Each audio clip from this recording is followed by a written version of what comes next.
Chers collègues, cliniciens, chercheurs et apprentis chercheurs, je souhaite attirer votre attention sur une question cruciale concernant l'utilisation de questionnaires validés et adaptés en français dans votre pratique clinique ou de recherche, comme par exemple le MMSE de Folstein, version française, qui évalue le niveau cognitif d'une personne.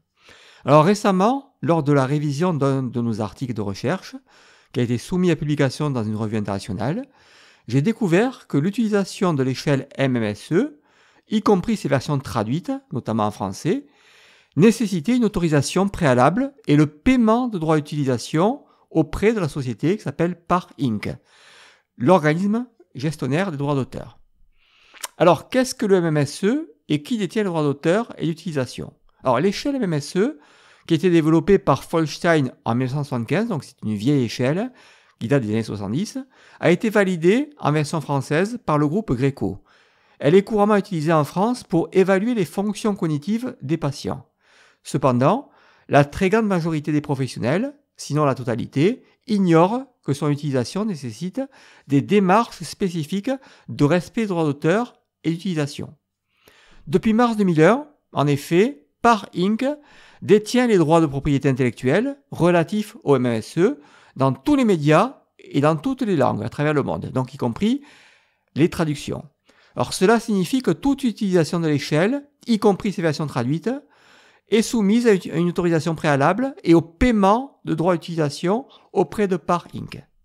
Alors, je vais vous raconter maintenant mon expérience personnelle et les conséquences légales de son utilisation non autorisée, donc, de la version française du MMSE. Alors, après avoir soumis un article scientifique à la revue BMC Geriatrics, j'ai été informé 7 mois plus tard que l'utilisation de l'échelle MMSE nécessitait une autorisation préalable auprès de PAR Inc. Donc, je l'ignorais complètement. L'autorisation devait être transmise dans les plus brefs délais pour poursuivre le processus de révision de l'article auprès de la revue. Alors, cette situation, bien sûr, a entraîné de l'inquiétude, des retards et des coûts supplémentaires pour régulariser l'utilisation de l'échelle. Alors, pour obtenir cette régularisation, je me suis adressé à PAR Inc. qui a exigé une régularisation financière calculée en fonction du nombre de sujets de l'étude, ainsi que plusieurs autres conditions à respecter. Tout d'abord, la première condition était qu'aucun item de l'échelle MMSE ne devait figurer dans la publication. Donc, il m'a été strictement interdit d'inclure des éléments spécifiques de l'échelle MMSE dans l'article. Deuxième condition, déclaration dans l'article, j'ai dû inclure une déclaration explicite dans l'article indiquant qu'une version non autorisée du MMSE en français avait été utilisée sans permission initiale, mais que cela avait été rectifié avec PAR Inc. Troisième condition était que le retrait de l'échelle MMSE des annexes de ma thèse. Alors là, grosse incidence encore plus. L'échelle MMSE, qui figure dans le protocole de recherche inclus en annexe de ma thèse, qui est diffusée librement depuis janvier 2004, me contraint à demander le retrait temporaire de cette thèse pour la modifier en supprimant l'échelle des annexes avant de pouvoir rediffuser ma thèse librement. Donc vous imaginez bien la contrainte que cela entraîne, vous voyez. Alors malgré ces défis, je suis heureux de vous annoncer aujourd'hui quand même que notre article a été publié avec succès, malgré cette grosse contrainte. Cette expérience, en tout cas, souligne l'importance de respecter les droits d'auteur pour assurer la diffusion efficace et légale de nos travaux de recherche. Alors, quelques recommandations pour les professionnels et les chercheurs sur l'utilisation des instruments validés. Pas que le MMSE, bien sûr. Cela, en tout cas, cette leçon vaut pour tous les instruments qu'on utilise et qui ont été validés et adaptés en français. Vous voyez, ça vaut vraiment pour tous les instruments. Alors, pour éviter de rencontrer les mêmes difficultés, voici ce que je recommande à tous les professionnels et les chercheurs qui utilisent notamment des outils validés comme le MMSE. Tout d'abord, première condition, vérifiez bien les droits d'auteur. Avant d'utiliser des outils validés, comme l'échelle MMSE, assurez-vous de vérifier les exigences en matière de droits d'auteur et d'utilisation. Est-ce que vous pouvez utiliser ces outils librement, ou alors, si vous les utilisez, devez-vous payer les droits d'auteur avant de les utiliser. C'est très important de pouvoir régulariser avant, d'accord? Et pas de vous poser la question après. Deuxième conseil, c'est de demander l'autorisation, bien sûr, nécessaire. Si vous utilisez le MMSE de Folstein, par exemple, contactez PAR Inc. pour obtenir les autorisations et payer les droits d'auteur, les droits requis. À défaut, utilisez des outils et des instruments qui sont non soumis au droit d'auteur. Par exemple, une échelle que l'on peut substituer, qui s'appelle la Montréal Cognitive Assessment, qui s'appelle la MoCA, en abrégé, pour remplacer le MSE qui, lui, donc, est payant puisqu'il réclame des droits d'auteur, d'accord? Par contre, il y a d'autres échelles qui sont d'utilisation gratuite et qu'on peut utiliser en substitut, d'accord?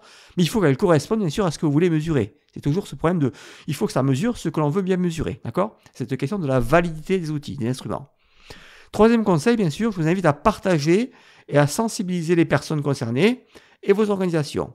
Donc, informez vos pairs, vos doctorants, les laboratoires et les établissements de santé des obligations légales qui sont liées à ces outils. D'accord ?